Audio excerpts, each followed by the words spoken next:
Alors, l'intervenant suivant est M. Niccolò De Manzini. Il est un des plus français des Italiens.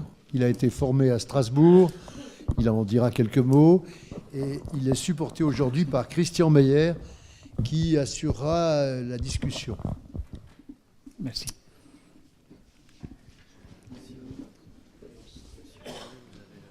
Donc le titre, pratique de la chirurgie universitaire publique et privée en Italie. Je change ici.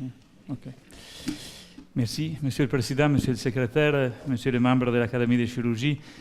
Permettez-moi de vous témoigner l'émotion que je ressens à être ici. Pour un chirurgien italien, c'est quelque chose vraiment d'exceptionnel. Donc, je vous remercie beaucoup. Je remercie M. Beaulieu et mon maître, M. Meyer, de m'avoir donné cette opportunité. Je dois vous parler de la chirurgie dans un pays moins loin de l'Afghanistan, moins loin des Indes, assez près comme la Belgique, un pays qui n'est pas trop différent de la France, tant que entre nous, nous appelons les cousins transalpins. Mais tout de même, il y a des différences.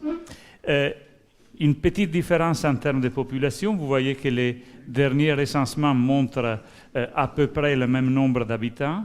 La chose intéressante en termes de politique de santé, c'est que nous avons une offre de lits qui est inférieure à celle de la France. Et avec les toutes dernières décrets du gouvernement Monti, nous devons encore diminuer ce nombre de lits pour malades aigus, sans avoir pour autant de lits de proximité et de soins secondaires capables d'assurer une véritable filière. Néanmoins, la situation est celle-là. La répartition des actes chirurgicaux se fait à peu près de la même façon, mais vous voyez qu'en Italie, il y a une place plus réduite pour la chirurgie privée, surtout du fait que jusqu'à il y a 15 ans, cette chirurgie était exercée dans des systèmes qui n'étaient pas conventionnés avec la sécurité sociale. Cela explique un peu cette différence. La photographie actuelle est celle de 7200 chirurgiens exerçant dans à peu près 1500 structures sanitaires munies d'un service de chirurgie, qui se répartissent de cette façon. On a 42 CHU, on a 160 hôpitaux principaux, des hôpitaux les plus importants hôpitaux. Il y a presque 600 hôpitaux de proximité. Et vous voyez tout en bas, il y a presque 600 cliniques privées. Donc, il y a quand même une différence entre le nombre d'établissements et la répartition des actes. Cette photo actuelle pourrait expliquer à peu près comment fonctionnent les services de chirurgie en Italie. Mais permettez-moi de faire un pas en arrière, parce que s'il y a eu beaucoup de chirurgiens italiens qui sont venus faire leur formation et peut-être même exercer en France, il faut faire un petit pas en arrière. Ce petit pas en arrière, j'essaye de le dépicter de cette façon. Imaginons comment se sont passées les successions dans nos pays. Imaginons qu'en France, dans les années 60, un service puisse avoir eu, par exemple, 120 lits, et que, suite au développement de la chirurgie et à la diminution logique et inévitable des lits de chirurgie, cette succession se soit passée par un autre service de 90 lits et toujours à titre d'exemple sur un autre service de 60 lits. Un patron, son successeur, 3 générations. Regardez l'Italie. En Italie, le problème, c'est qu'on n'a jamais voulu faire une politique en disant « toi, tu seras mon successeur » ou de faire un concours pour dire « le meilleur sera le successeur », on a partagé les choses. Et le résultat désastreux est celui que vous voyez à la fin. À se demander si la régie de tout cela était d'une part menée par Descartes et d'autre part menée par Machiavel. Je crois que c'était un peu cela. Quelques noms, Edoardo Bassini en haut, mais c'était le début de 1900, un patron arrivé à cheval à l'hôpital de Padoue, c'était pas bien entendu la règle. En bas, au centre, M. Dogliotti, clinique chirurgicale de Turin, qui a quand même su assurer une succession sans diviser, sans partager les services de façon inutile. À droite, à gauche, les deux grands patrons de Rome des années 60, M. Valdoni et M. Stefanini, malheureusement, leurs services ont fait à deux reprises cette débandade terrible qui a fait beaucoup de mal à la chirurgie italienne. Quoi qu'il en soit, début des années 90, nous pouvons avoir une structure dans un service de chirurgie qui pouvait être dépictée comme ça. À droite, les CHU, qui avaient un professeur des universités, 2 agrégés et des maîtres de conférences que chez nous on appelle ricercatori ou des assistants. Et d'autre part, l'hôpital public avec la même structure, simplement les chefs de service non hospitaliers, l'adjoint, les assistants. Il n'y avait pas d'internes dans les hôpitaux publics, et il n'y avait pas, et il n'y a toujours pas, le rôle de chef de clinique dans les hôpitaux universitaires, et le rôle des internes était moins actif du fait du grand nombre de praticiens exerçant en tant que plein temps à l'hôpital. Cette situation, qui n'était déjà pas très bonne, évolue avec une loi de réforme hospitalière en 1998 qui a mis les chirurgiens ou les médecins tout court au même niveau que tout fonctionnaire de la fonction publique italienne, à savoir un chef et des gens appelés dirigeants. Donc ils ont supprimé la hiérarchie officielle, celle qui faisait passer un concours d'adjoint ou une nomination au niveau d'adjoint, et donc il n'y avait plus cette figure intermédiaire. Et donc cette absence de hiérarchie officielle a porté à des dérives, a porté à des abus, a porté à une frustration. L'effet d'avoir des médecins qui sont transformés vraiment en fonctionnaires. Et sur cela, évidemment, la rentrée en force du syndicat qui a vraiment ruiné, avec ce système législatif, à mon avis du moins, le fonctionnement de la chirurgie et de la médecine en Italie. Les conséquences ont été celles d'une perte de pouvoir des chefs de service. Aujourd'hui, un chef de service est nommé par un directeur général. Il y a un concours, les 3 meilleurs sont présentés à directeur général, le directeur général étant nommé par le président de la région. Je vous laisse imaginer quels peuvent être aussi les choix qu'un directeur d'hôpital est mené à faire. Il y a l'appartenance à un parti ou à autre chose. L'effet de cette fragmentation des services avait porté à une baisse d'activité des services universitaires. Ceci étant, la complicité peut-être du secteur libéral des patrons qui s'effectuait hors CHU n'a pas aidé non plus, pour ne pas mettre les fautes simplement d'une seule part. Et donc, la prévalence d'activités, des actes même importants, se sont développés dans les hôpitaux non universitaires. Réduction de formation des internes et recherche au niveau universitaire assez réduite. Mais en dépit de cela, l'Italie a su fournir, même dans les années 80, 90 et 2000, des publications importantes, et je ne citerai pas les noms, mais nous avons des excellences en termes de chirurgie pancréatique, hépatobiliaire, colorectale, en célioscopie, en endocrinologie chirurgicale. Chacun d'entre vous reconnaîtra les noms qui sont derrière ces chapitres, et ces noms sont reconnus au niveau international avec un nombre de publications, un impact factor et un H-index assez important. Je dirais avec un clin d'œil que nous ne sommes pas pour rien la patrie aussi de Leonardo da Vinci. Mais en revenant aux choses importantes, il y a eu une fracture aussi qui s'est répercutée sur les sociétés savantes.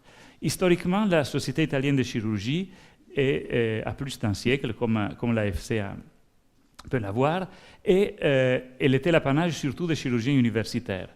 Mais vu que l'université avait perdu un peu son pouvoir en termes des gestes, d'activité, il y a eu une autre association qui s'est faite, l'Association des chirurgiens hospitaliers italiens, qui s'est mise à juste titre un peu en contraposition en disant mais nous pouvons assurer une activité plus importante, des publications plus intéressantes et voire même une formation faite au sein de notre société qui n'était plus une formation universitaire. Et cette chose, si on y rajoute aussi les privilèges d'organiser des congrès, toute la partie de recrutement des fonds de sponsors pour les congrès, a porté à un conflit non négligeable entre ces deux sociétés. À ce moment-là, quel pouvait être l'avenir pour un jeune chirurgien italien dans les années 80? La carrière s'annonçait très longue, la formation pratique douteuse, les résultats des concours aléatoires et la progression culturelle relativement incertaine. Donc la solution, c'était la fuite à l'étranger, la fuite en un seul sens. Je vais aller me former ailleurs et très probablement je vais y rester parce que je trouverai des conditions de travail meilleures. Évidemment et heureusement, il y a eu une inversion des tendances. il y a eu une réforme de l'assistance publique.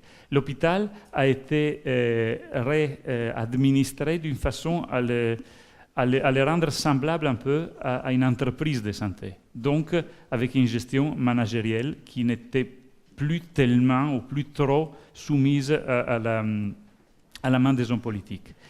Et en Italie, l'Italie n'ayant pas une institution qui fait une accréditation, beaucoup d'entre nous se sont soumis à l'accréditation américaine. L'hôpital où je travaille a été accrédité donc par la Joint Commission International à plusieurs reprises. Et l'économie, la crise, les bons sens ont fait que les petits services ont été voire ou supprimés, voire regroupés. Le service que j'ai en charge maintenant est le résultat de la fusion de 2 services de moyenne taille pour en faire finalement une clinique chirurgicale comme il en fallait pour produire quelque chose. De surcroît, beaucoup de cliniques privées ont été conventionnées avec les systèmes sanitaires nationaux, ce qui a permis de rendre un peu plus homogène les niveaux d'activité chirurgicale développés en Italie. Cette inversion des tendances s'améliore aussi pour une autre raison. Depuis 1968, il y a eu une rentrée à l'hôpital, à la faculté de médecine, vraiment très, très importante. Et cette vague de diplômés dans les années 70, qui avait créé une véritable pléthore médicale en Italie, est en train maintenant de partir à la retraite. Depuis 1990, on a une réglementation du numéro d'entrée à l'hôpital, en faculté de médecine, excusez-moi. Résultat de ces 2 choses, en 2016, l'Italie se placera bien au-dessous de la moyenne européenne sur le rapport entre nombre de médecins, nombre d'habitants. Ce qui, probablement, toujours à mes yeux, c'est une bonne chose pour la qualité de la médecine si on reste dans des chiffres valables. Encore, tout récemment, réforme des universités, boycottée par les gens qui s'étaient un peu adaptés trop facilement au système de fonctionnariat. Cette loi prévoit, comme en France, une habilitation nationale et des concours locaux, mais aussi une habilitation sur titre de travaux pour les commissaires, pour ceux qui vont être les juges de l'habilitation à être professeur par un praticien. La loi prévoit que dans les grands concours, il y ait des commissaires issus des universités étrangères et qu'il y ait une plus grande facilité pour la mobilité des professeurs. Sur l'autre extrémité de la chaîne, les écoles de spécialité, donc l'internat, est régi par des règles qui commencent à être un peu plus rigoureuses, un peu plus semblables à celles qui doivent être les règles pour une formation valable et objectivable. Aujourd'hui, il y a des réseaux de formation, les règles ne sont pas encore bien définies, mais il y a des conventions entre universités et hôpitaux. Elles sont nées un peu d'initiatives individuelles, de contacts, de l'expérience de chacun d'entre nous. Mais cela permet aujourd'hui de faire réapprocher l'hôpital public avec l'université. Et les stages à l'étranger ne sont plus des fuites, mais des stages programmés. Je vous fais un exemple, la région où je vis, c'est la dernière en haut à droite de la botte. Nous avons 2 CHU, Trieste et Udine, mais nous sommes un réseau de formation avec tous les hôpitaux principaux, ce qui fait que les rotations par 6 mois, comme en France, telles que, avec une grande joie, j'ai pu réaliser dans ma région, se font auprès des différentes chirurgies de la région. Résultat, les internes se font connaître, les praticiens des hôpitaux périphériques ont des jeunes gens qui regardent ce qu'ils font. Ils peuvent aussi avoir un avis, dire peut-être dans quelques années, ça sera un bon praticien pour mon équipe. Ça soude vraiment ce qui est l'esprit d'équipe que dans une région petite comme la mienne, on peut essayer d'obtenir. Mais cela est valable aussi pour bien d'autres régions en Italie. Résultat, les échanges ne sont plus des fuites à sens unique, mais on commence finalement à voir des gens qui sont allés faire une partie de leur formation à l'étranger revenir aussi en arrière.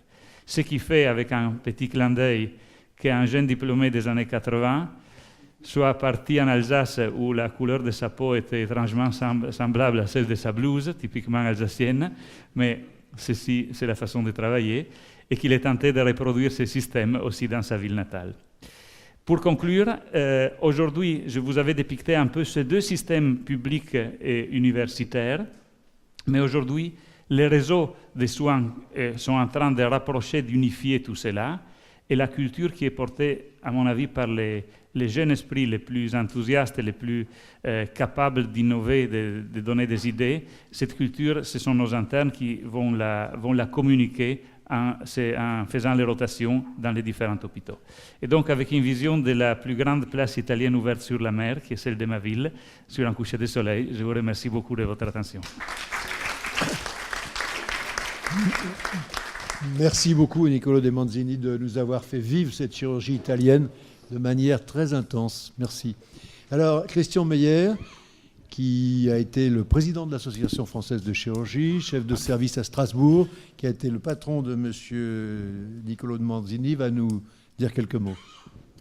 Voilà, vous avez pu le noter, Niccolò De Manzini représente véritablement le renouveau de la chirurgie italienne, puisqu'après 20 ans de crise, ça a bien été signalé, et l'exode, à noter, des internes... Pardon. Et l'exode des internes de chirurgie un tout petit peu partout en Europe, les exilés, pas de fiscaux, mais les exilés chirurgicaux sont revenus au pays. Donc ceci est un bienfait. Alors la caractéristique de Niccolò, une des caractéristiques, c'est d'être l'observateur privilégié des deux systèmes, puisqu'il a été en France, à la fois exerçant au CHU, comme professeur des universités, mais également en clinique privée. Donc nous avons ce privilège de pouvoir écouter un aspect très comparatif. La discussion est donc ouverte et les questions à poser à Niccolò. Alors moi j'en ai une à poser, en dehors de toutes les considérations qui ont été bien développées, et très clairement, il faut le féliciter. Actuellement, pour les jeunes chirurgiens italiens, quelles sont leurs perspectives en termes de profession, que ce soit universitaire d'une part, ou que ce soit dans les secteurs d'hospitalisation publique ou privée? Est-ce qu'il y a des perspectives très constructives pour eux? Oui, actuellement, le numerus clausus est régi par les ministères qui, en fonction des départs à la retraite et d'une prévision à moyen terme, fixe le nombre d'étudiants année par année. Et au même titre, le nombre de futurs spécialistes est fixé année par année, pourvu que chaque école de spécialisation ait les requis, les caractéristiques pour pouvoir accueillir 1, 2, 3, 4, 5 internes en fonction du nombre de l'activité. Ces gens, donc, ont, avec une bonne probabilité, la possibilité de trouver un travail dès la fin de leur internat. Et cela est aussi donné c'est un chiffre qui est donné par un observatoire des diplômes, non seulement de médecine qu'on a en Italie, où on voit que tout médecin qui sort de la spécialisation trouve un emploi fixe, stable, dans 92% des cas dans l'année qui suit sa thèse. Il y a certainement d'autres questions à poser. Non. Est-ce que les étudiants continuent à venir beaucoup en France ou est-ce qu'ils vont dans les pays anglo-saxons, aux États-Unis en particulier? Alors, je ne suis peut-être pas la meilleure personne pour donner cette réponse parce que c'est clair que j'adresse beaucoup d'étudiants dans le pays où j'ai eu ma formation. Mais il est vrai que, disons que l'anglais étant un peu plus parlé que le français en Italie, c'est plus facile d'aller vers les États-Unis et vers l'Angleterre, tout en sachant que la formation pratique en France est nettement plus valable que et aussi les autorisations à travailler sont beaucoup plus simples qu'aux États-Unis. Donc, je dirais, ce n'est pas nécessairement anglophone. Une dernière question, avant de passer là. Est-ce que, moi j'ai été longtemps à Padoue, et il y avait vraiment une très grande différence de pratique de la chirurgie entre le nord et le sud. Est-ce qu'on peut dire cela encore actuellement? Je crois qu'on la question, je le disais tout à l'heure à M. Lasserre, ce n'est plus une question de nord et de sud, ce n'est pas une question d'hommes, de personnes. celui qui a en charge la formation et l'activité. Je connais 2-3 collègues à Naples et à Palerme qui sont, par lesquels je me ferai opérer sans problème. François Richard. Pour aller dans le sens de la question de Christian Meyer, est-ce que le fait que 92% des internes s'installent facilement est dû à une prospective au niveau national par les instances ministérielles ou universitaires, ou est-ce que c'est dû au fait que, comme il y a eu une fuite importante pendant un certain nombre d'années, il y avait beaucoup de postes non tenus? Et la deuxième sous-question, parce qu'on l'a en France cette difficulté, c'est les besoins en termes d'installation dans le pays et les besoins en termes de faire fonctionner les services hospitaliers ne sont pas forcément les mêmes. Est-ce que vous avez ce problème-là en Italie? Pas tout à fait. La fuite ne justifie pas l'absence de chirurgiens dans le pays. Peut-être témoigne de l'absence de chirurgiens bien formés. Et par contre, la disponibilité des places pour faire fonctionner les choses, elle est certainement un peu plus grande qu'en France, du fait que, à cause de cette histoire de fonctionnalisation, horaire de travail, etc., souvent, ce qu'en France est fait par un chirurgien, en Italie, il en faut 2, au moins. Il y a une très grande différence entre l'externalisation des chirurgiens. Quand c'est une fuite, pour reprendre le terme, programmée, c'est très différent d'une fuite non programmée. Quand la fuite est non programmée, qu'elle dure plusieurs années, et j'en ai connu des Italiens venant en France, ils ne retrouvent plus de poste en Italie à leur retour. Toutes les places sont prises.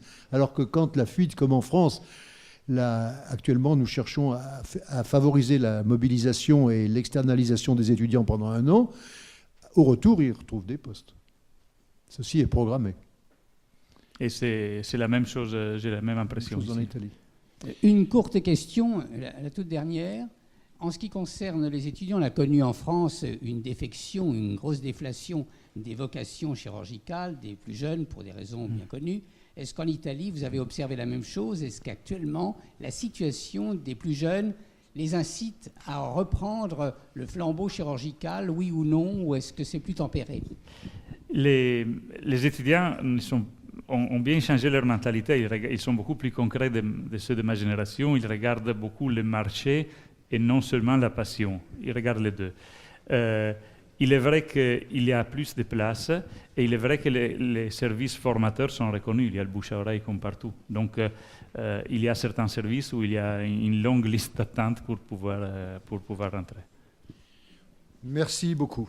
Félicitations.